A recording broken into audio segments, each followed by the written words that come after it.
kumaha tobatna aing ke jabejana kapan eta teh pan duitna duit berpuluh duit pajak sedengkeun cak Gusti Allah Kangjeng Nabi ngajelaskeun moal ditarima jelema nu paehna berdosa kecuali tobat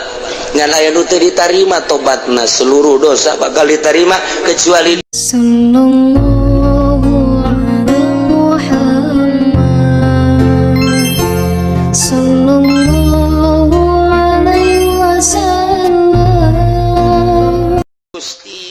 nunggus kadeuleu ku urang dibawa kadinya kemudian dikakalerkeun dibuka pipi urang ditempelkeun kana taneuh talina kabeh dibukaan dihijikeun dina suku dibuka suku teh kasunahan-kasunahanana teh terus dipasang tataban urangna peureum kieu bae tapi nerewang ka jero kuburan aing teh bakal kos kitu engke teh kemudian diteuneunnan gelung nu kuari mah teu meunang sambarangan anggal tapi engke mah tina gelung kuari mah teu meunang sambarangan pakean teu meunang henteu diistrika engke mah pakeanana kos kitu boro-boro aya mode dikaputkeun henteu nerewang urang ka jero kubur masyaallah ieu basirah urang sedangkan orang yakin jasa sanggeusna tek pasang tataban terus ditutupan geus ditutupan ditincakan anu kamari ieu mah guru urang teh dimulai-mulai ku muridna kuari mah muridna nincakan taneuh madetan guru urang nu kamari ieu mah abah urang jeung mah urang teh ku urang dipuja-puja jeung dipusti-pusti ketika paeh mah ku urang dipiceun bae kaleuweuk ditincakan kana padet sahabat ge kos kitu kemudian urang nerawang aing teh nu kos kitu teh bakal ngajopak di jero beres ti dinya barali kabeh nu milu ka jero kuburan adalah amal aing nerawang basirah urang ka jero kubur bakal dituturkeun ku amal perbuatan urang selama hirup urang bagus bakal nuturkeun bagusna goreng bakal nuturkeun gorengna mata urangna peureum mungkin di kamar mungkin di kursi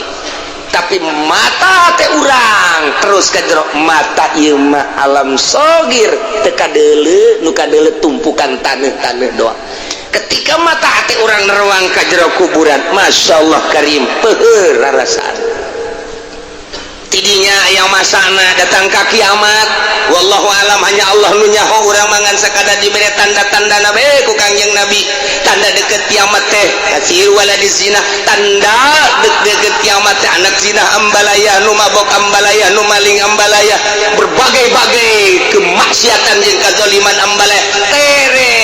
datang kana waktu kiamat hanya tanda-tandana bae lah tidinya engke bakal kiamat dibayangkeun ku mata hati urang sesuai jeung nu sok dicaritakeun ku ulama menang tina hadis Kangjeng Nabi belah dituna menang tina Al-Qur'anul Karim al-qari'atu mal qari'ah wa ma adraka mal qari'ah yauma yakunu nasu kal farashil mabsus persis engke jelema teh kosiraru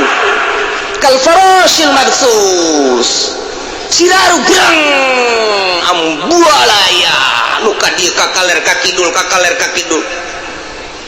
wa takunul jibalu kal ahlil manfus etalah nu dibayangkeun ku mata hate urang teh nerewang urang ka masa kiamat tidinya langsung nerewang geus beres kiamat teh mata hate urang teh ka mauqif berangkat ba'ats digiring urang teh ka mahsyar narangtung didinya mata hate urang datang ka dinya mata ieu mangan sakadar dedeleuan sakieu tapi mata hati urang di samping nu geus kurang kalaksanakeun bisa dibayang-bayang kemudian alam kubur bisa diterawang engke kiamat bisa engke alam akhirat bisa tidinya urang kakarak ka diri urang aya di mana posisi urang engke dina yaumul qiyamah aya di bawah bendera nu mana urang jaga di mauqif lantaran engke teh Kangjeng Nabi Adam boga bendera Kangjeng Nabi Idris boga bendera Kangjeng Nabi Nuh boga bendera Kangjeng Nabi Sulaiman boga bendera Ibrahim Musa Isa terakhir Kangjeng Nabi Muhammad kabeh boga bendera urang engke neuleukeun benderan ulah salah bendera urang mah la ilaha illallah Muhammadur Rasulullah asal aya bendera eta cicing di handapeunana ulah neangan bendera Golkar silakan geus ti kuari piceuran bendera-bendera nu kos karar itu yang naonna nu artina kieu bae bendera la ilaha illallah Muhammadur aing pejabat lain sakola henteu gas aing mah deuk disadarkeun pokona awak aing deuk ka Qurankeun titik aing moal boga bendera macem-macem geus disebut ortodok los disebut kemajuan los maju jang sia aing mah jang ka akhirat mah tah mun aya kiai ustad geus kos kitu mantep lain sakadal mantep sekali mantep ya masuk iluan kecak kici segala bendera Golkar segala pugu nyungsem ai sakola melos ti mimiti ibtidaiyah sanawiyah aliyah Allah berangkatnya nak ka UIN nah terus atau hanya kuliah di Trisakti kuliah di IPB Bogor dan lain sebagainya ke ITB bila perlu ke luar negeri guys balik di Mesir balik di Yaman balik di Madinah nyana ngembangkan dunia lain goreng bagus kan memang manehana nangis dirinya duniana bagus los asal ikhlas tabai anu balik di Belanda, balik di Inggris, balik di Australia, balik di Jepang, balik di Korea, balik di Amerika kembangkan di dia ikhlas tapi bagus urang masa sekolah ente pugu iuran lagi make kusuluh banget teu naik kuari teh sadar teu boga ijazah geus bae moal mimilu aing besi lah hadas mimilu abring-abringan teh nyaho deuk ka mana hulu urang kamari orang aya Gus Dur nuturkeun hulu Gus Dur mah nya urang neuk disungsepkeun ka Gus Dur moal sebabnya nama predikat lagi kiai kebelah dia ahli marifat nu nyahoeun mah ka Gus Dur pasti percaya penuh moal kudu disasarkeun dek nurut deres aya pamimpin kuari pamimpinna saha coba nu koneng teh nu koneng anu kieu tuh tidak sadar tegas KBR Abu Rizal cenah pemimpin engke Abu Rizal apanya nak bisa henteu nyasarkeun urang di agama maksudnya udah sembarangan bung jenggot apa moal apa nyasarkeun apa henteu wallahu a'lam kahirupannya ge kos kitu kene di dinya ayeuna ayo coba jang milih ka hareup namun can jelas bakal mamawa negara ieu teh urang kami milu abring-abringan sakola henteu naon henteu nya anu ngeunah urang anu disiksa ku Gusti Allah jadi cenah kieu atuh moal maju teman negara lah urusan urang mah kieu moal maju geus batur bae keuna maraju urang memilu wae geus moal maju ku sebab urang sederhana pikiran urang ka Allah bae nyana memperjuangkeun eta urang milu memperjuangkeun Allah wah cenah kaharabat moal menang duit eta sia kanyawan ku aing sia eta ieu duit kana mah nih jualan toge anggeus beres deui leteran teu laku pikeunan los beres mah ieu bantu puguh jalur kudu puguh heula urang mah boga perhitungan kalkulator Al-Qur'anul Karim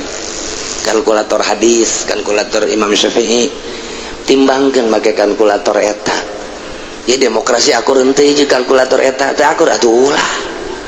ieu cenah ieu papan undang-undang negara milu aing kan aing moal ngagugulukeun sebab aing mesti dicarekan ku Gusti Allah beres kan kos kitu atuh kos kitu bae cenah moal maju alamun deuk maju tuturkeun aing jadi presiden je boga aturan parangsana siapa yang menjadi presiden atuh siapa ya anu ngadukung mangan aing mangan saukur boga ijazah SD misalnya cenah cak urang luar negeri masa presiden ijazah SD ya tuh masalah setuju mah kabeh kiai lamun neuk jadi presiden neuk naon rencanana hiji neuk ngabangun kubah masjid se-Indonesia masjid deuk dikubahan ku aing kabeh hiji jeunan munara ku jang naon cenah eta jang mantog-mantogkeun kiai beledug para rese amat lah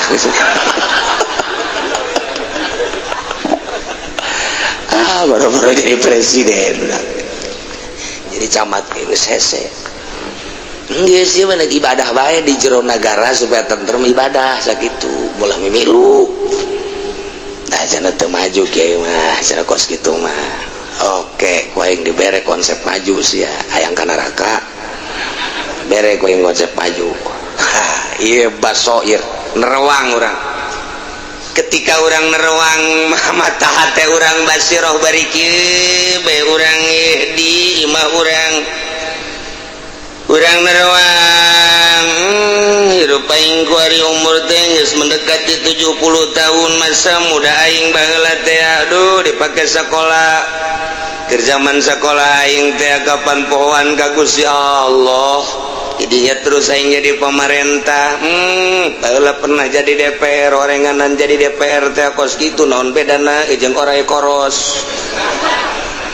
kieu beuki kitu beuki teu beuki ku batur disengsarikeun mantap keur memeh jadi DPR mah lempet barang jadi DPR percis orai koros gendut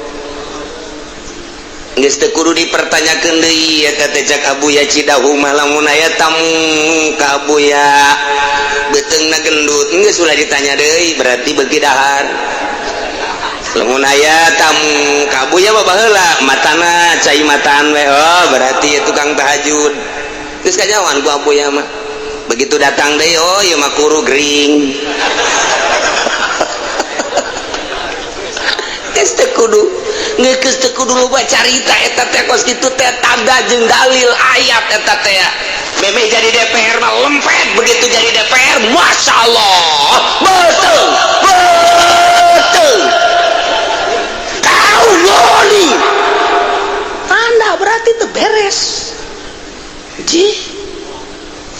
ulah macam-macam sih tinggal Anda eta kos kitu ya keur cerita Basiro aing baheula jadi DPR percis orai koros mun aing ngaju paeh teu ditarima ku Gusti Allah Gusti Allah mah meureun aing disiksa aing ayeuna liwat ka tukang sate ngerecek eta sate dibolak-balik meureun engke awak aing kos kitu dibolak-balik ku malaikat ditusuk meureun percis kos sate digebeg-gebeg ngerecek ya kari mun aing datang ka teu dihampura baheula aing kerja di DPR baheula aing kerja di lurah baheula aing kerja di camat baheula deuh emang ai kahadean mah aya tapi teu sabanding jara rasaan teh biasana aing kerja di lurah lobaan korupsina dibanding benerna meureun benerna mah jurusan ka akhirat tu salahna jurusan ka neraka ieu mah keur carita Basiro neruang ka alam itu asan mulai teh orang kurucut minimal nu dihandap heula ngurucut Basiro karan ya kari mun urang teh kalau segitu deh kumaha deh can jadi presiden jadi gubernur jadi menteri jadi bupati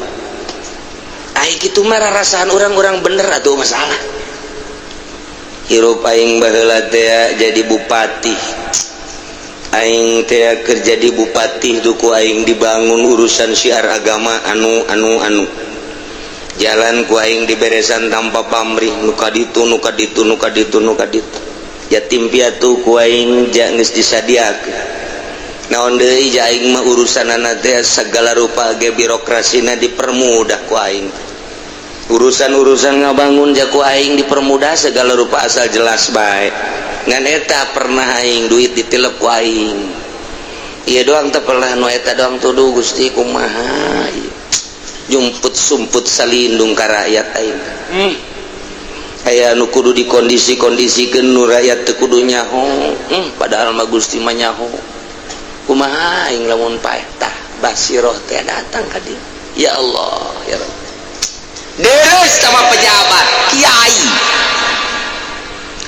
aing keur mimiti mah bagus tuh dibawaan ku aing ka majelis takrib Riyad Fathul Muin rapi hirup aing babarengan jeung masyarakat diundang di mana aya nu maot nyalateun di mana aya nu maot peutingna tahlil muludan jeung rajaban asana tiis hirup aing teh sanajan can pati bisa ikhlas teh tapi geus aya di kelompok eta bae ngeunaheun paling zizikiran lah eta mah urusan berkat eta mah urusan pangdorong jeung pangbubuh doang lain eta nu ku aing dimaksud mah babarenganana aing hirup kitu teh 15 tahun nikmat da sajeung masyarakat aya naon maksudna motif ibadah kabelah dieuna barang aya pilkada mulai aya nu datang ka aing teh tadi nama aing embung kulantaran dibere 20 juta bibitina rada asan aja nu di imahna ge atuh butuh ieu malah mahaju cakaci kitu di imah teh cokot bae lah atuh jauh da daun ieu tah masa pira mere urang mamentan teu naon teh aju dicokot eta teh rada jelas asana lain deui ibadah teh nu tadi rada ngeunaheun jadi henteu katempelan ku duit APBD moal salah eta teh kabelah dia nama haju hayang deui nyana datang deui mere deui 10 juta alhamdulillah ya rabbil alamin urusan dapur maka tunjang tapi urusan batin ceuri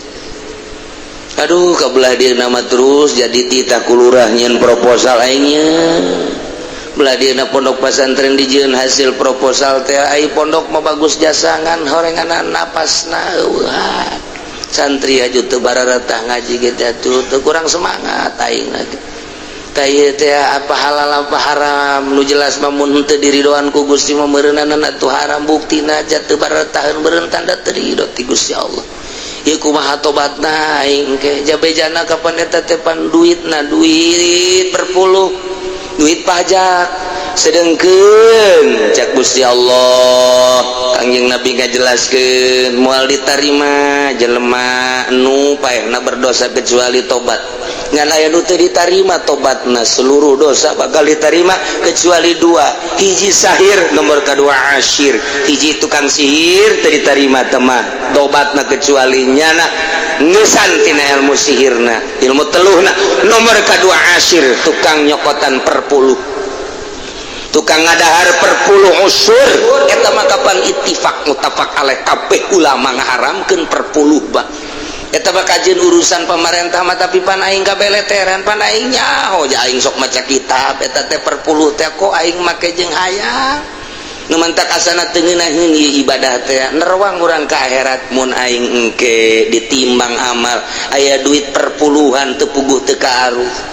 aing nyaho mangkaning eta teh haram dikumaha basirah urang datang ka alam mauqif alam mahsyar ceurik paingan asana baheula mah ku ngeunaheun jasa urang ti peuting eueuh beban barang kuari kamari ieu mah kerencan aya pilkada-pilkadaan pilgud pilgubanja eueuh jaringan-jaringan barang ka dieu HP teh luar biasa dipake kegiatan di anu barangnya geus jadi bupati nama aing deuk hubungin ge hese jasa ieu nya nu ngina aing nu rugi dunia ngan sakikituna doang rugi akhirat aing mun di sidang nya nyaho eta mah duit perpuluh deuk kumaha basirah urang tepi ka dieu masyaallah basirah nu mantap Gusti Allah ngajelaskeun qad jaakum basair tetapi dia dijelaskan basair nabi bana hujat hujat berarti atuh berarti tina basirah mata hate dipake karena hujah ieu basairna adalah majaz tidak pada luasna luar biasa jadi atuh kuari mah majaz ieu teh jelas jata karanjeun kabeh geus datang pirang-pirang hujah pirang-pirang dalil pirang-pirang saksi pirang-pirang mujizat langsung ti Gusti Allah anu katerwag langsung ku mata hate timimiti dalil-dalil anu tadi teh ayat-ayat anu tadi kuari geus datang ka anjeun kabehan tinggal di deuleu bae faman absara falinafsihi sajelema anu ningali make mata hatena timimiti make mata anu alam sogir neuleuh kejadian ayat-ayat Gusti Allah diselusupkeun ke jero dada ke jero hate di dinya mata hate kuari bisa ningali nerawakan kamaha kawasaan Gusti Allah Subhanahu wa taala sebagai dalil tah eta teh jelema anu neuleuh kana dalil-dalil eta kana hujah-hujah eta ayat-ayat Gusti Allah anu tadi teh eta teh kamangpaatana pali nafsi jang manehanana lantaran sawaliana sawaba ibsarihi lahu ganjaran di deuleuhanana jang nyana wa man amiya sajelema anu buta kemudian sasar teu bisa neuleuh mata hatena teu bisa neuleuh kana hujah dalil tinggal dalil ayat tinggal ayat tapi ku Gusti Allah teu dibukakeun di hijab buta tina neuleuh mata hatena kana dalil-dalil tersebut atuh falaiha madaratna jang manehanana moal petaka kasara-saranana jangan tinggal aya persentase kuari neuleuhna aya nu 100% cara Kangjeng tuluy para sahabat belah dieu para tabi'in 100% tanpa kudu ngaji sapina deui belah dieu aya sapina mah tanpa kudu ngaji Fathul Muin deui belah dieu Fathul Muin mah karangan Imam Zainuddin Malebari tanpa kudu aya Tuhfah tamah karangan Ibnu Hajar tanpa aya Raudhah karangan Imam Nawawi tanpa aya kitab-kitab koskarar itu sahabat mah geus langsung jitu justru para mujtahid nempo ka Kangjeng Nabi jeung para sahabat kitu keneh dina ilmu tauhidna wujud kidam bako mukhalafah lil hawadits di zaman sahabat mah lantaran naon nu diutarakeun ku Kangjeng Nabi langsung mantep jasa kamantepanana boro-borona naon nyawa dikorbankeun pake perang siap jasa ku mantepna jeung ku yakin ka Gusti Allah kuari diaji kurang wujud kidam bako mukhalafatun lil hawadits kiamu binafsi wa daniyat qudrati rodat gandeng di masjid teh aki-aki jeung budak letik wujud kidam bako mukhalafatun lil hawadits giliran titah perang embungeun eta naon artina wujud kidam bako atuh zaman sahabat teh aya wujud kidam bako perang siap malah sahabat nanyakeun ira tuan perang deui geus atel awak ge hayang perang buringas kana perang teh eueuh ngaji wujud kidam bako kayakinana istimewa anu kuari mimiti orok di paun geus dipagaan wujud kidam bako mukhalafah lil hawadits mae kuari pendidikan leuwih di paun naon tah TK geus hebat jasa dodoan geus hebat wujudan geus hebat kabelah dieuna oh istimewa woi dikembangkeun disapeker diceramahkeun titah perang boro-boro perang jeung kafir perang jeung kredit eta becus naon hartina wujud kidam bako eta yakin jeung hate nah aya kelas baheula geus mantep jasa belah dieu para tabi'in terus di zaman mujtahid kebelah dieuna urang iman ka Allah iman ka Kangjeng Rasulullah iman ka Al-Qur'anul Karim sapotong iman ka Al-Qur'an iman osok ngeridit keneh osok berarti imanna teu sampurna iman ka Al-Qur'an iman sebagai kitab Allah undang-undang yang di negara aya dina Al-Qur'an kan tenan dipake di Indonesia henteu nu dipake aturan HAM aja kumaha atuh geus tinggal nungguan paeh bae di neraka pasti jasa dikerebekeun pasti jasa pas anu angkat kadinya teu siap untuk merubah terus bae di dinya cicingna paeh rasakeun disate mentak lamun keur ngajabat paeh wah tah banget geus aja atuh kudu kumaha ieu atuh urang mah kieu bae rakyat retik urang mah nuturkeun bae hayu bae ja urang geus nyieun wakil DPR wakil urang bupati eta sebagai eksekutif pelaksana atuh urang mah sapira rakyat nyana atuh anu ngelola nyana anu ngarancang undang-undangna nyana siap ngarancang undang-undang endek aya Al-Qur'an ditempelkeun urang menuturkeun endek henteu bae atuh urang mah kieu-kieu bae ngan urang kan protes ka Gusti Allah Gusti ja Al-Qur'an teh aya tapi teu dipake nu mantak abdi mah Gusti sakadar sakikieuna bae ja rakyat biasa abdi mah tetep hayang salamet bae Gusti di akhirat sakadar ngomong bae ieu mah bahwa eta teh sabenerna mah henteu make Al-Qur'an abdi ngomong saksina aya Haji Mamun geus sakitu bae geus beres geus tuh saha jelema nu neuleuh karena ayat-ayat jeung dalil-dalil make ganjaranana mangpaat dajang nyana henteu silakan dajang nyana percaya ke Al-Qur'an sebagai kitab Allah percaya dipake henteu kabeh kisos geus teu dipake taruhlah eta mah kudu pengkondisian negara. Iya ya sehari-hari. Ya ayyuhalladzina amanu he jelema-jelema nu iman peremkeun mata anjeun ningali dina nalika neuleuh awewe nu diharamkeun tapan ieu mah dipersilahkeun kakabehan nyaho ayatna taguddu min absari peremkeun di mana-mana neuleuh awewe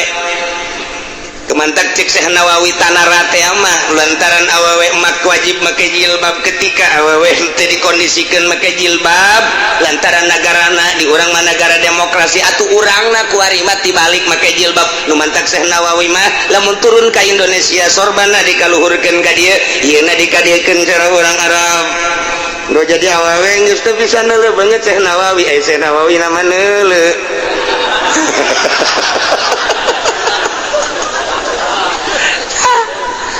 nyana kumbung-kumbung nah jadi kieu geus jadi nyana geus teu bisa kadeuleuk beungeut nyana geus nyana teu dayang neuleuh batur pan awewe ge neuleuh urang haram salah jadi henteu geus kieu beureum jadi wali urang mah awewe na terbuka urangna dibuka sebel genyeng atuh geus kumaha ada perzinahan ku ari mah di mobil ge gambarna susu sok bogoda kieu lagi datang ka ngomong isi negara jadi kos kieu jeung sakurat teh ya ikulah langsung naik mobil bae dihareup kieu didalekeun we tuh ke gambar mobil si kos karar itu heran aing mah aing nu numpakna Ki Haji nu numpakna Ki Haji Blon bareng turun mah ji pan eta gambarna budak anak tah mah aju atuh anak ge kula ge resep ieu dek kumaha geus puguh di HP bluetooth geus terus daratang ararasuk informasi luar negeri teh geus pertahanan kemudian kuari mah gambar terbuka di mobil model kos kitu gambar-gambar nu mengarah kana perzinahan nu zinah kuari mah lain ti kalangan muda bae anak bau ingusan ge geus zina budak letik geus zina kolot zina geus puguh kuari mah ka bangsa jarang darang da atawa WTS mah ieu mah boga salaki terus bae perzinahan deuk kumaha kahareup wallahu a'lam akibat liberal da kos ieu tah itu make Al-Qur'anul Karim ieu kakarak tahun 2013 delekeun tahun 2020 kahareupna kaditu tahun 2030 wallahu a'lam ma min zamanin illa ba'dahu sarrun kuari kake beuh tahun hareup mah leuwih parah buktina keur zaman urang leutik keneh mah aya TV ge lah hitam putih krenyek tuh akian mah geus saneuleuna geus beres pokona mah tutup nyana lamun daek atuh nyetrum deui mun teu daek masa minggu geus teu disetel-setel aman kuari listrik masuk desa colokeun segala rupana kalan listrik pemandangan teh bae kamari ieu mah kakarak datang ka nasional doang kemudian aya film-film barat ge lah tapi film-film koboi nu kos karar itu kabelah dieuna luar biasa film teh tetep aya sensor malah Gus Dur jadi badan sensor film baheula teh reaksi seluruh ulama di Jawa Timur jeung Jawa Tengah lantaran Gus Dur jadi badan sensor film cak Gus Dur kalau bukan saya yang jadi badan sensor ntar pada lolos semua ternyata ketika Gus Dur jadi badan sensor teh bagus orang intina malin eta teh mengetahui tentang dunia perfilman cak Gus Dur waduh neraka semua nyahoan Gus Dur tah kabelah dieuna geus eueuh hahalang baheula mah blue film teh di Indonesia tangkep ku polisi ku ari mah polisina nu neuleuh blue film siapa tuh jauh blue film bad rasa jasa ayo ge sama layak ku ari mah teh dideuleuh ku budak dideuleuh atuh ngaji henteu rem can boga pemandangan kos kitu geus ambalaya wallahu alam kahareupna sata nu tanggung jawab kiai mah sakadar ngomong hati-hati zina tah RT tah nu kewajiban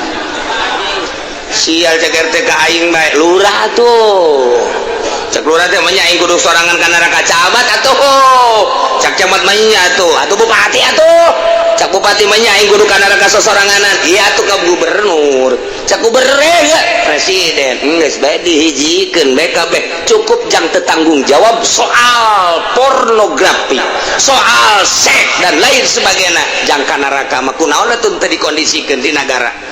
koordinasi jeung kiai kumaha atuh carana kiai sekadar nyaritakeun hukumna pamarentah anu kudu bertindak ya kuduna mah kos kitu tapi ternyata kan henteu geus kiai mah leupas asal geus ngomong beres mentak kula mah ngomong doang ieu mah kula mah asal adapun pelaksana mah tah mah kumaha pamarentah ngomong doang kula mah ieu hukum Islam teh kos kieu ieu kos kieu aturanan mah kudu kos kieu ketika henteu atuh sabodonya anu jadi inohong jadi aing mah ngomong geus beres di akhirat woi Haji Uci selamat aja cak nu ngaji teh kami ge milu ayo geus milu bareng urang aya malaikat yang ini jangan nih yang ini jangan nih emang kenapa dia mengaji aja tapi ngeredit terus jangan yang ini juga jangan kenapa dia pemerintah dia udah tahu hukum-hukumnya dari pengajian tapi dia tidak pernah mau mengodisikan jangan mau dikemanain ya dibakar dulu sebentar lah tadi mantak nutup boga kepentingan milu jeung bendera Kangjeng Nabi urang Kangjeng Nabi Muhammad sallallahu alaihi wasallam mantap urang dadah kalurah lurah dadah sial ada dahan aing sial nyal kain orang berangkat mantep tinggal nu kuari jadi pemerintah dek digubiag heula nyawa sia gubiag budak kuari mah teh nyaho ka gubiag diguyag mata lamun urang nyokotan heucak pan kaliak-liak ari panen teh di sawah teh eta jadi pinu kuletak kemudian di bawah heucak ngaranna ka eta teh supaya bersih diguyag heula ya budak kuali mah teh nyaho eta teh istimewa eta internasional heucak eta dibawa ke alam baheula geus teu nyaraho kuari mah nyahona HP BlackBerry be pokona geus kontek ya Allah mata hati orang nerawang kadinya mah di dunia sesenangan orang di akhirat mah cilaka ndek dikubahakeun awak urang terserah ja ieu mah seserahan ya faman awsara fali nafsi sajelma nu neuleuh kana dalil-dalil kemudian make aturan-aturanana sanggesta urang iman ka Al-Qur'anul Karim sebagai mukjizat anu nyata kadeuleu sakumaha tadi enggeus kemudian urang ngalaksanakeun aturan-aturan Al-Qur'an cakuran haram urang cakuran wajib urang ngalaksanakeun cakuran sunnah urang berangkat cakuran terus urang ngaturkeun sesuai jeung aturan Al-Qur'anul Karim ta ieu teh afali nafsi atuh kauntunganana jang dirina anu ngalaksanakeun lamun henteu kuari mah urang iman ka Al-Qur'an rada deres urang mah lain kafir kemudian kafir mah geus sakaligus sama geus ieu mah iman ngan sawareh-sawareh urusan-urusanana sawareh-sawareh ieu dilaksanakeun ieu teu ieu dilaksanakeun ieu teu nah ieu bakal ditimbang ke lobaan mana antara kahadian jeung kagorenganana nah ieu lamun urang teu neuleuh kana mukjizat teu neuleuh kana ayat teu neuleuh kana hujjah buta mata hatena faman amya fa'alaiha silakana madaratna melebetaka kasasaranana jangnyana cek Kangjeng Nabi wa ma ana alaikum bihafiz kaula mah teu bisa ngajagaan raqib teu bisa neuleuhan li amalikum kana amal-amalkan ranjeun kula mangan sakadar nyampekeun innama ana nadhirun kula mah sakadar nyampekeun nyingsieunan doang sing hade ulah buta mata hate ulah cara kafir ulah cara musyrik ulah cara munafik sanggeusna urang mah mukmin iman ka Al-Qur'anul Karim sing hade ka Al-Qur'an kudu sepenuhna percaya ka Al-Qur'an karena naon-naon aturan Al-Qur'anul Karim sebab ieu mah adalah undang-undang Gusti Allah Subhanahu wa ta'ala wa kadzalika nusarriful ayat wallahu a'lam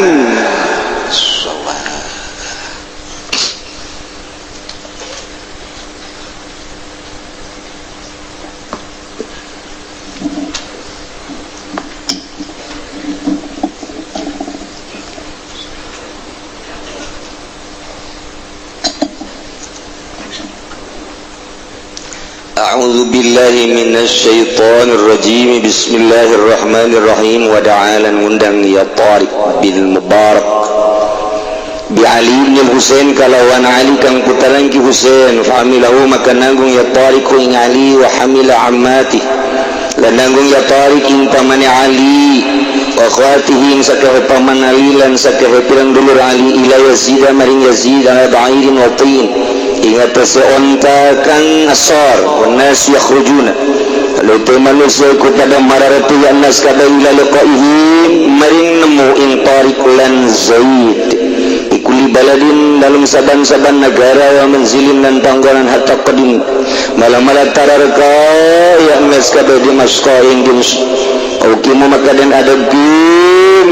ya nas kada ala duraji babil masjidil jami ingat sepirang-pirang ki tepalkah masjid lawang masjid jami siapa musabiun dalam panggonan dan adagakan opo tawanan semawa dia Rasul Mukarram kari-kari dan tele opo sirahkan dan mulia tu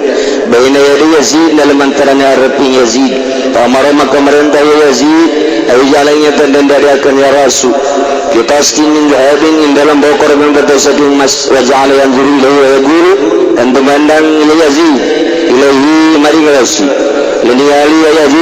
Yazid ilahi maring Rasul wala kullan ngucap Yazid sabarna wa kana sabr minna azimatan wasiat buna waqtana kafan wa mi'saman sabarna sabar insun sadaya wa kana lana apa sabar saking insun sadaya iku jadi keangkuhan wasiat buna utai pirang-pirang pedang insun sadaya iku nugeli asat kafan ing epek-epek wa mi'saman lan tinggulan babawa kohama min rijali aizzatul maka ngabulah ing pirang-pirang sirah saking rijal saking pirang-pirang lanang oh aizzatul pirang-pirang kang gagah alaina madarat ingat dosa suzrahum kanu dan utawi ya aizza iku ana ya aizza aqa wa azlama iku kang leuwih baraka lan kang leuwih zalim semata kalama kari-kari rarasan ya Yazid bikalamin kabihin kalawan rarasan kang ala wa amara lan marentah Yazid berasi kalawan sirah antus labayin kaden salib ya Bisan dalam negeri Syam Bisan ing dalam negeri Syam nyaritakeun tentang peperangan Karbala nu insyaallah engke geus selesai urang mulai ti awal abeh nyaho kemudian Sidina Husain ge engke urang bakal nyaho kumaha di mana jadi gubernurna kumaha maotna Sidina Husain sabara lila Sidina Husain gitu kena Sidina Hasan jadi gubernurna di mana sabara lila na insyaallah meme Husain Hasan ya maka sakadang nyaritakeun we heulana mun engke ngajina teu pere-pere sanajan bari jeung ngabesan bakal nyaho amun kaselangku ngabesan atuh moal nyaho duh cenah ieu ngabesana dulur kiai Allah tatangga mangkane geus mere duit cenah teh oh masalah aju di dituna dia ya dangdut ngeunaheun ya Allah beres peperangan dicacag ayat 70 nu gugur Sayyidina Husain mah ditebas leherna keur nyaritakeun sirah Sayyidina Husain tidinya dicokot sirahna sakumaha kamari geus beres wada'a bi Ali bin Husain aya salah saurang putra daripada Sayyidina Husain nu gering teu milu ka medan laga Ali ngaranna mentak baheula mah kos kitu tah Ali boga anak Husain boga anak Ali deh koba Imam Ghazali Muhammad bin Muhammad Al-Ghazali jadi Muhammad boga anak Muhammad dia boga anak Muhammad dia boga anak Muhammad urang mah carang ban kos kitu carang urang mah abi baheula mah kos kitu Muhammad bin Muhammad Al-Ghazali ega Ali Husain bin Ali gitu kemudian Ali bin Husain bin Ali bin Husain bin Ali ieu nu teu milu perang akhirna Tariq bin Mubarak datang ke Ali bin Husain Ali putra Husain dibawa termasuk mamang-mamang mah anu pada harita hirup keneh termasuk dulurna selain 70 nu gugur dibawa ka Yazid ditaikeun ka ontana anu sangat hina manusia brul datang kabeh untuk menemui Ali menemui Tariq dan yang lain-lainnya di kuli baladin wa manzilin unggal negara jeung unggal daerah daratong kabeh hatta qadimu Damaskus sehingga datang ke Suriah Dimsyik Damaskus sebab memimpin harita adalah Yazid putra daripada Muawiyah nu tinggalna di Damaskus dibawa di Karbala Irak Iran kemudian dibawa ke Damaskus Suriah dibawalah ke itu manusia lantaran ribuan manusia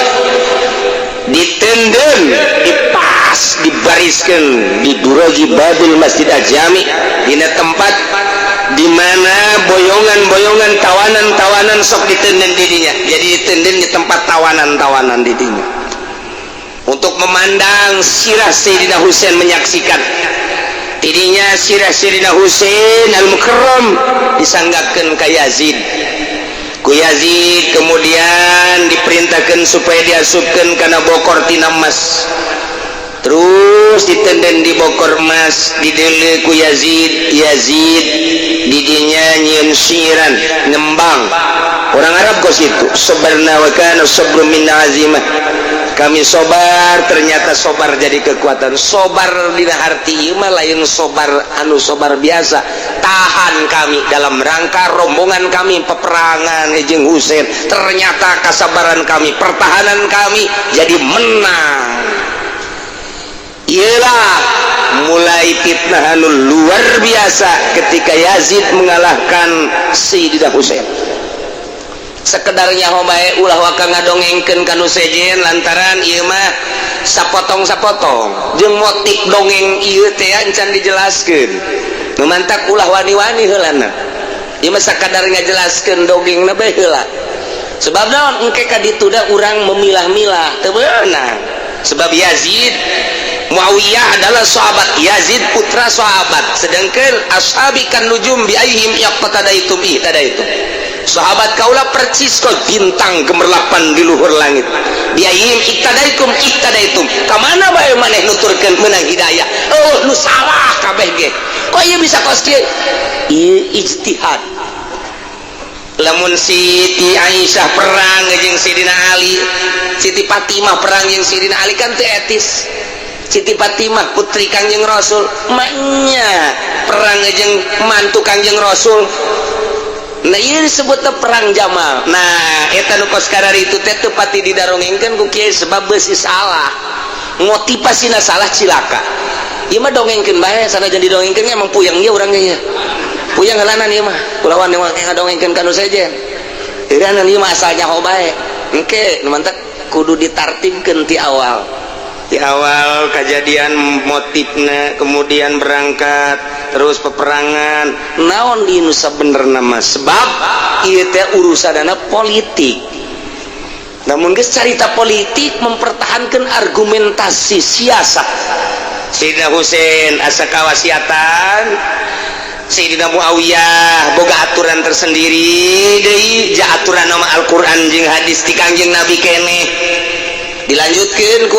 ku Yazid putra daripada Muawiyah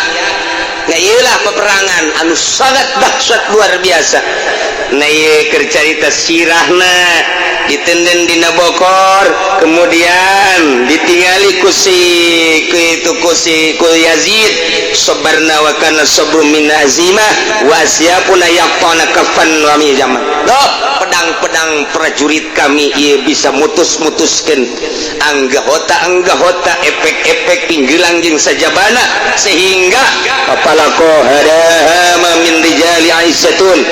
maka bisa ngabulahkeun kana sirah-sirah ti berbagai tokoh-tokoh jelema-jelema nu marulia alaina nu madarat ka kami bahasanya na wa hum kanu aqwa wa azlama tetep jana memuji nu sabenerna mah itu teh anu leuwih pohara tapi anu pembunuh nama ternyata doraka jeung leuwih zalim. Didinya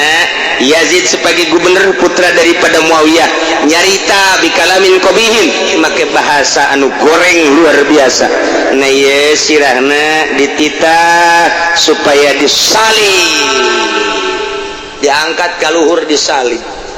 Ialah memeh diberangkatkan ke Mesir ke Damaskus heula ke Syria ke bakal diberangkatkan ke Mesir nu mendak engke di mana nu sabernan sirah Sayyidina Husain bakal dicaritakeun engke. Kos gitulah tah kabari ka Karbala. Waduh kuburan Sayyidina Husain masyaallah berang peting pohara jas hese urang hayang datang ka kuburan ka makamna jubal jelema sakumaha di raudhah sakumaha di Baitullah bae urang kudu ngikuti arus bae terus kakarak datang datang ka ditu teh batur manu nyariu manu sararujud jeung sajabana tinggal urang bae jalain kos kieu zarak teh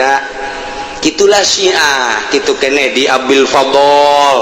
pohara jasa kuari urang sejak di jero hati urang dek ngamulayan ibadah ka Gusti Allah sakumaha biasa ngaji selain minggu di lembur masing-masing ge digiatkeun pengajian-pengajian nu di masjid di mushola di majlis taklim mulai dikosongkeun lantaran serangan-serangan di luar kuari pohara jasa. Wahabi terus-terusan ngalengitkeun kunut ngalengitkeun usolli riweuheun Wahabi maya nu kunut padahal di pasar Kemis bageus teu kudu diriweuh-riweuh boro-boro kunut subuhna henteu teu kudu diriweuh-riweuh nya kudu ngariweuhkeun kunut atuh subuhna geus henteu bejakeun ka Wahabi udah jangan bingung-bingung gitu pangkas dengan subuh-subuhnya bingung-bingungnya nama subuh guys orang matu ayah subuh isuk-isuk lain dina waktuna ditanya kurang sia sholat subuh isuk-isuk jipan aing hees pan hees mah wajib sholat di mana ya kitab na hees wajib sholat tuh pinter teh budak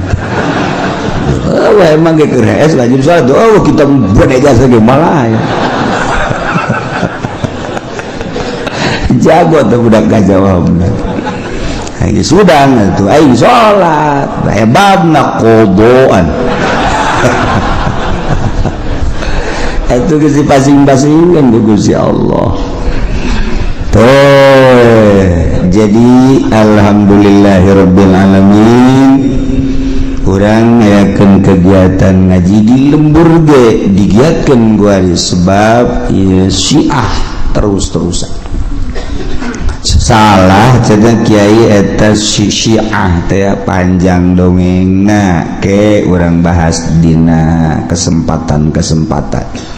nu jelas Syiah nu aya di urang mah teu pati beres. Wahabi cenah salah teh kiai aya salah jasa dengan kurang pati bener salah jasa dengan kurang pati bener eta Wahabi nah sing hade di urang Tangerang, Bogor, Serang, Pandeglang, Rangkas Bitung, Lebak termasuk alhamdulillah Sunni yakni ahli sunnah wal jamaah solid aya ge pepeletekan Wahabi Muhammadiyah Persis lah teu dianggap aya kosnu eueuh geus direncanakeun deuk asup ka wilayah provinsi Banten serangan Wahabi jeung Syiah atuh ada pun nyana deuk dararatang atuh sabodo tinggal urangna be ulah goyang sakitu bae geus kajeun nu goyang mah di Karawang bae urang ulah goyang-goyang biasa bae ya jadi tegeran akidah urang sing hade anak urang sing hade incu urang sing hade urang nuturkeun guru urang nuturkeun guruna nuturkeun guruna sampailah ka para tabiin, sampailah ka para sahabat, sampailah ka kanjeng Nabi Muhammad sallallahu alaihi wasallam. Ulah pungkal pengkol sing hade geus puguh kitabna, geus puguh pelanggeranana, urang menyekelan kitab salafus sholihin. Dimodernkeun boleh-boleh bae urangan nu milu modern. Akidah mah ulah dimodernkeun, agama ulah dimodernkeun. Urangna deuk milu modern silakan bae, sok bae sakadar jang cacampuran urang supaya ulah aya ketimpangan, modernkeun awak urang. Tapi akidah jeung agama mah teu bisa dimodern. Akibat dimodernkeun Quran dipotong-potong ayatna anu masih kene bisa dipake nu teu bisa dipake kunyana disingkirkeun. Nah eta kos kadar itu kan teu beres. Antak sing hade Islam datang ke Indonesia dibawa ku para wali Allah, bentuknya ieu kos urang kos ahli sunnah wal jamaah. Di luar negeri mah geus dirarobah, walaupun negara Islam tapi geus berubah. Urang lamun di Yordania, lamun beja di Turki ku ari geus teu puguh, kitu kene di Tunisia, kitu kene di Maroko. Padahal negara Islam tapi geus berubah. Lebih di Indonesia mah masih utuh, loba kesulitan hendak ngarobah Sunni nu aya di Indonesia. Ieu berkat fadl Allah subhanahu wa ta'ala, geus berbagai-bagai dirobah-robah tetapi tetap masih kuat keneh bae. Ya sing hade urang nya nungguan maot besi rubah-rubah, naudzubillah ko mau datang ka asup Kristen, naudzubillah min dzalik wa min dzalik, ngagelok ka Wahabi ge, naudzubillah min dzalik wa min dzalik. Teh urang teh keur ngabahas tentang bugot, tentang pemerintahan namun teu disetujui ku rakyat, atawa pemerintahan anu keur didemo ku rakyat. Maka di tengah-tengah nyaritakeun bugot ki musannif hadzal kitab nyaritakeun tentang ngadirikeun negara, ngadirikeun pemimpin di negara urang mah negara Republik Indonesia demokrasi, tetap kudu aya pemimpinna, presiden ngaran. Nu alhamdulillah mimiti Bung Karno, kemudian Bung Harto, mantas Soeharto, sakedeung B.J. Habibie. Tas Habibie teka caritanya na kuargi mana ayana, kuletik meureun teu kanyahoan. Ganti mantas Habibie ku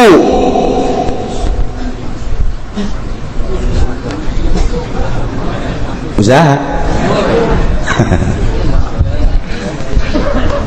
geus ku Gus Dur, Megawati, kemudian atuh SBY, kuari mah presiden urang, ndek kukumaha ge tetep presiden urang eta teh, ndek pantes dek teu pantes, presiden urang adalah Jokowi. Kudu diakui eta presiden urang ge kukumaha ge atuh deuk kumaha deui. Sakitu ge deres bisa seri keneh. Artinya presiden urang eta. kajin kumaha ge presiden urang dirasakan kurang setelah ganti presiden. Weh, dolar naik melambung, perekonomian kuari keur ngarayap, perpolitikan urang mun nyaho di jerona bakal sieun ngan lantaran teu nyaraho biasa bae urang nu mantak bagus orang bodoh teh. Jadi tenang-tenang bae urang teh ku bodoh padahal di jerona mun dideuleuh ku urang aya naon sih di Indonesia lantaran kok prajurit Amerika turun ku ari aya di Bali, kok Cina bercokol di urang, kok aya di negara Timur Tengah nu ka urang, kok aya sababara pemimpin nu asup ka negara urang, aya naon di negara Indonesia. Ieu dek dikumahakeun jeung dek dikawanakeunana urang teu nyaho. Bodoh ngaranna, ku bodoh jadi tenang. Kalem-kalem bae urang mah bodoh teh atuh. Salat ge bodoh mah tenang bae. Allahu Akbar, kumaha teh kumaha. Lah, mun ditanya Allah mah nyahoan ieu. Beres luhur teh jelema gos gitu teh. Atuh teh mah bisa rasa kitu atuh kumaha. Geus teh diutar diatur deui. Urang wapan salat teh mimiti ngatur caina wuduna ieu bener apa henteu cai sah teh dipake wuduna, terus make syarat, terus make rukun beres wudu kemudian salat make pakaianana nu kumaha di samping jang nutupan aurat adab-adabanana lantaran ieu teh pan dideuleuh ku Allah pantes apa henteu sih menghadap ka Allah model kos kieu aing ieu diperhitungkeun ku urang henteu make lepis los, make lepis make kaos hideung pet dikatukangkeun salat Allahu Akbar beres geus. Lah cenah kiai ka Allah mah nyahoan ieu nyaho aing ge naon bedana sia jeung kenek nu mundurkeun mobil ieu beda tuh sia hareup ka Allah kata Allah mah teu kadeuleuh ieu kumaha sia mah teu kanyahoan ieu ku teh sia mah sakitu ayana tuh kitu bae. Tapi lamun urang bisa ndeuleuh make mata hate ngadenge make ceuli hate isin salat model kos kitu teh henteu mah teu nana adab nu eueuh. Ieu tak urang teu perlu kunaon eta bodoh, ku bodoh tenang-tenang bae biasa bae nanti salat likum-likum beres ngarokok geus teu babacaan teh lah tulis Allah mah nyaho ini nya dalil ngan eta dok Allah mah nyaho. Masalah bodoh jadi tenang geus di akhirat da ge atuh bodoh ngaranna ge tenang bae kana mah di akhirat kalem bae di akhirat mantep ngeunaheun jadi bodoh alhamdulillah mazhabalah nu bodoh geus teu puguh nyikut. Nanti terbuku jegit kumaha madhabna bae. Kadang kos urang, kos ahli sunnah, kadang kos Muhammadiyah, kadang kos Persis, kadang-kadang kos itu tuh bodoh ngaranna gitu. Ta eta bodoh nu kos kararitu teh. Nah ieu urang bodoh politik teh nyaona naon jeung dibobodoh kuat. Sakumaha nu kukula dicaritakeun sabenerna teu pas Presiden Jokowi ku ari teh ngan begitu dek diturunkeun lain teu mampu babari jasa nurunkeun presiden teh gampang jasa sebab dipilih ku rakyat diturunkeun ku rakyat ya, ngomong mah kecil babari ngomong di negara demokrasi mah ada kekuatan terhadap rakyat cuman yang gantina saha jang gantina saha ieu nu hese teh cakula ge di bulan Rewah di bulan Rajab nyaritakeun jang ganti oh cenah ambalaya kiai sia mah neuleuna sasaurang artina hese jang ganti teh cokot partai Golkar teh solid lantaran Golkar teh kabagi-bagi lamun naik tuh nu ieu ngamuk naik ti nu ieu ngamuk teh solid ngaranna patut teh jadi presiden teu bisa kos kitu sok diterangkeun bae anjing jadi dosen sakedeung ieu lah eta para raham aya nu ngomong mana cenah ganti nu jelobak kiai cocok ieu ganti sia mah teu paham politik cokot ku ari di petilu acak-acakan cokot di berbagai partai pada tete kudu boga partai na acak-acakan teu solid boro-boro partai nu lain partainya nana ge acak-acakan teu kumaha bisa ngagantianana tuh aya jelema pinter jasa kuari di luhur aya teu boga partai peot desa leutik jelema pinter eta keur dipermasalahkeun kuari siapa apa henteu nyanana jadi presiden siapa teu leutik jelema kuru leuwih kuru tibatan Jokowi atuh nu aya ge teu pantes ngomong eta meureun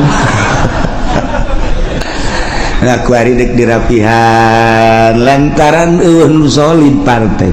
berarti kan aya nu main nu jago di Indonesia nu ngacak-ngacak partai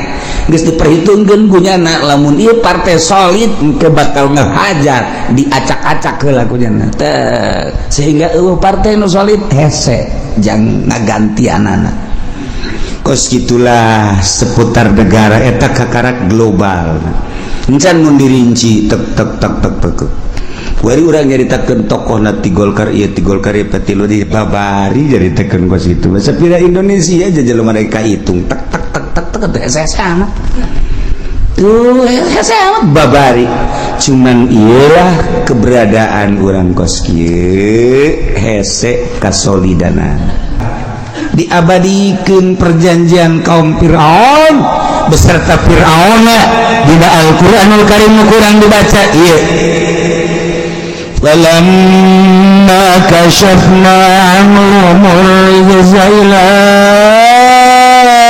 ajalin hum balighu walamma kashafna barang Gusti Allah ngalengit-lengitkeun kana siksa dengan pelantaraan dua kangjeng Nabi Musa siksa anu diturunkeun ku Gusti Allah ka kaum Firaun kemudian kangjeng Nabi Musa ngadoa leungit ila ajalin hum datang ka masa anu nyana daratang kana eta masa yakni masana disiksa saminggu setelah saminggu leungit setelah leungit sabulan ke sabulan turunkeun deui siksa jebong gawan buang kawarah teu daek iman siksa deui saminggu ngadoa deui deui nang sabulan reda tetep teu arariman siksa deui ila ajalin bali kumaha tah setelah kuari geus siksaan idahum yankusun siksa nama geus dieuweuhkeun ku Gusti Allah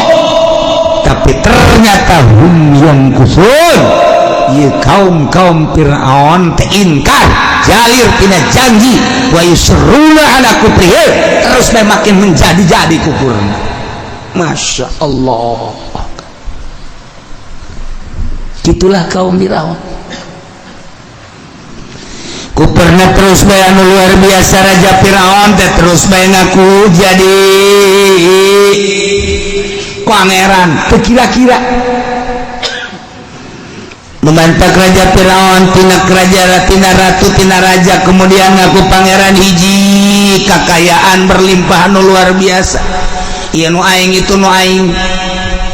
bro dipatok bro di jumlah layah di tengah imah ieu nu aing itu nu aing kieu nu aing itu nu aing eueuh nu nandingan kekayaanana nomor kadua Firaun teu pernah sales macan salila hirupna nya mah gagah bae sehat baik sugih aya di nyana gagah aya di nyana beunghar aya di nyana jabatan aya di nyana cak nyana nu kos kieu mah pangeran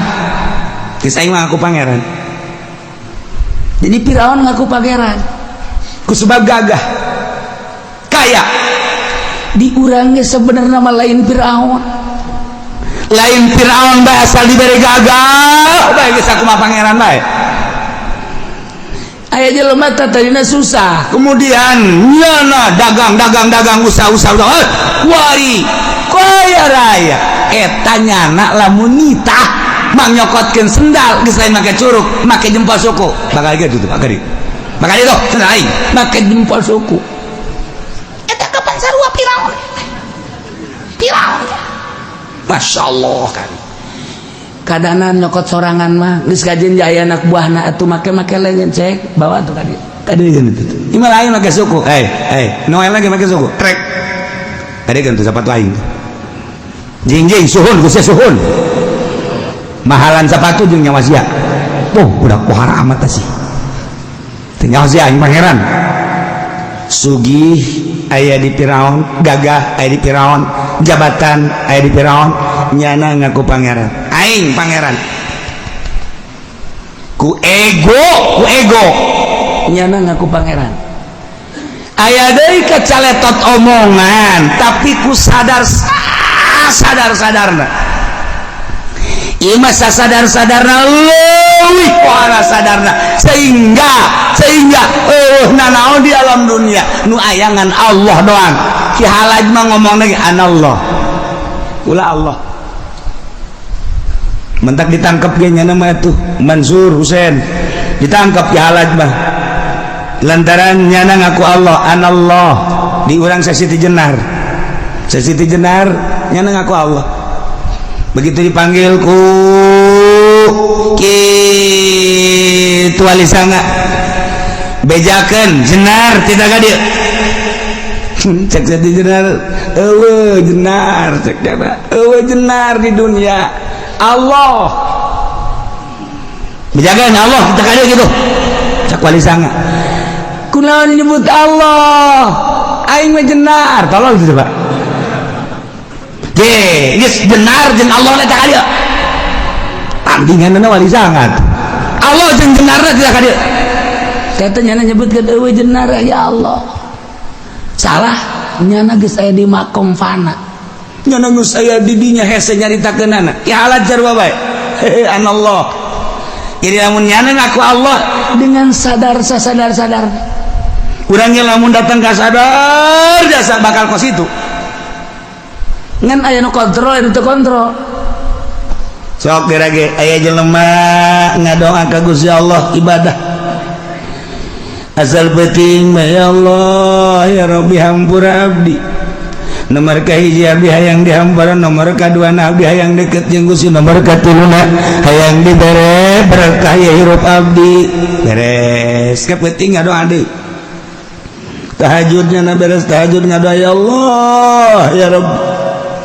hampura dosa abdi nomor kahiji nomor kadua abdi deketkeun ka Gusti supaya boga rasa nomor katiluna abdi supaya kahirupan teh berkah geuting kitu deui napakur nya jol setan assalamualaikum waalaikumsalam saya anu salam teh ka deuleu setan dia cek setan manehna doa ya Allah ya Allah ya Allah unggal penting manehna doa ya Allah ya Allah ya Allah aing ngendek nanya bae gazia pernah aya jawaban teh Allah henteu Aisyah ibadah meureun geus belasan bahkan puluhan tahun aju ngadoa ya Allah ya Allah ya Allah ya Allah eta sia teu pernah dijawab betah nyata nya ieu hayang aya jawaban sakali aju sia ieu terus bae ya Allah ya Allah an sanajan sia teu pernah aya jawaban ukur bingung jagan terus guna baula jagai ngaulah ayo jawaban atuh ulah diteruskeun jangan naon ge boro-boro ka Gusti Allah pangeran nu maha kawasa panjaksia sagilang urang minta cinta bae ka we ajo jawaban pernah ngambek urang yang surat ajo hayang balasan cek urang teh kutunggu balasannya aku sangat menunggu dengan penuh kerinduan budak ajo eueuh jawaban ti eta awewe pan urang kesel cek setan teh tetep cinta bae kesel atuh ieu ka pangeran cenah mah kawasa pan teu kadenge sora-sora najat eueuh nya atuh bakal sulit terus eueuh pangeran mah eueuh atuh lah ingin moal terus lah moal aya kos kitu mah jajan orang aing 10 tahun aja pangeran jan orang juga atuh ka aing mere jawaban sorak ya toko mah makana jak setan tuh babaturan jeung setan mah ku situ ngade nyanare besare barang sare nyimpi kapangi jeung Kangjeng Nabi Ibrahim alaihis ina impian de maneh wau ka kula henteu ieu Nabi Ibrahim Masya Allah nuk ai salat sok dibaca teh Allahumma sholli ala sayyidina Muhammad wa ala ali sayyidina Muhammad kama shallaita ala Ibrahim wa ala sayyidina Ibrahim eta ya Ibrahim oh ditangkep dilepas hatur nuhun kula kapanggih jeung Kangjeng Nabi Ibrahim aya naon ieu Kangjeng ka dieu aingnya di jero hate sia bimbang antara ayat Allah bener kan? Bener nu diajak ngobrol ka maneh nyaon teh eta ai nyaho jasaman dengan bangunna setan aju pada tuh sia nurut tadi nate ajakian lah ja bener setan-setan ge omonganna nai bener mah meureun cokot tolol sakali setan bae cek Kangjeng Nabi Ibrahim ulah sok nuturkeun setan bae sanajan bener ngubruskeun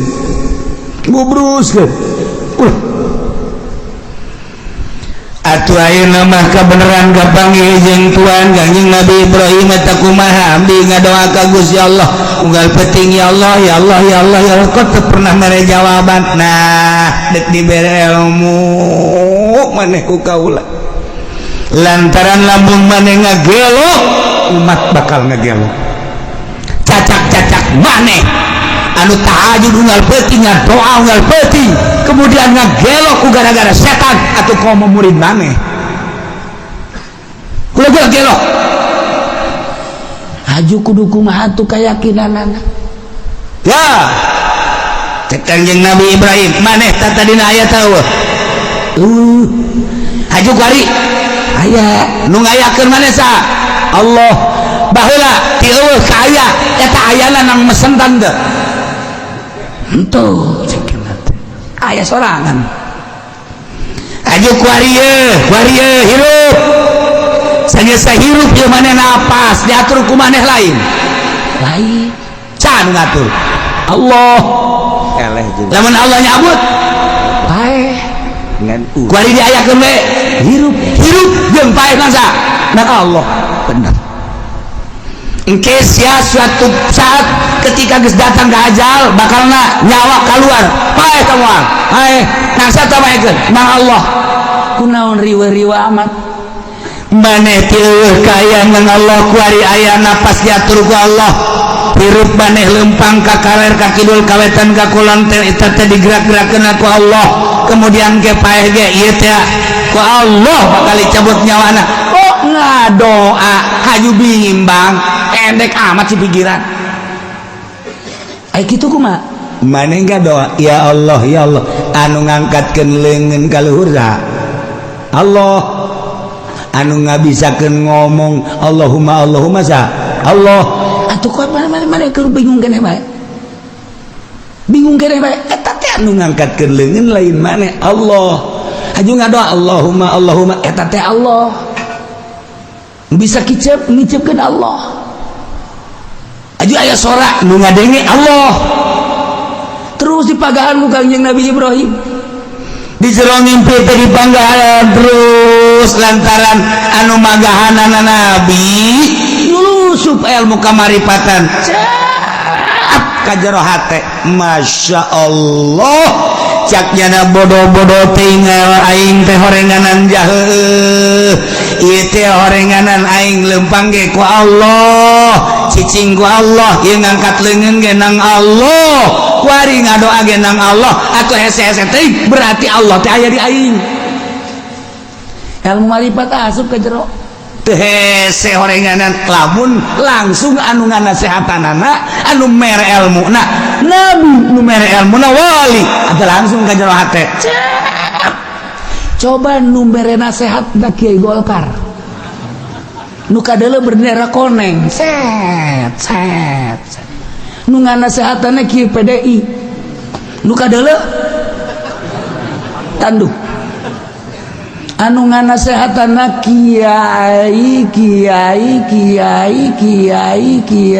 kiai petilu berarti nu kadele Sallallahu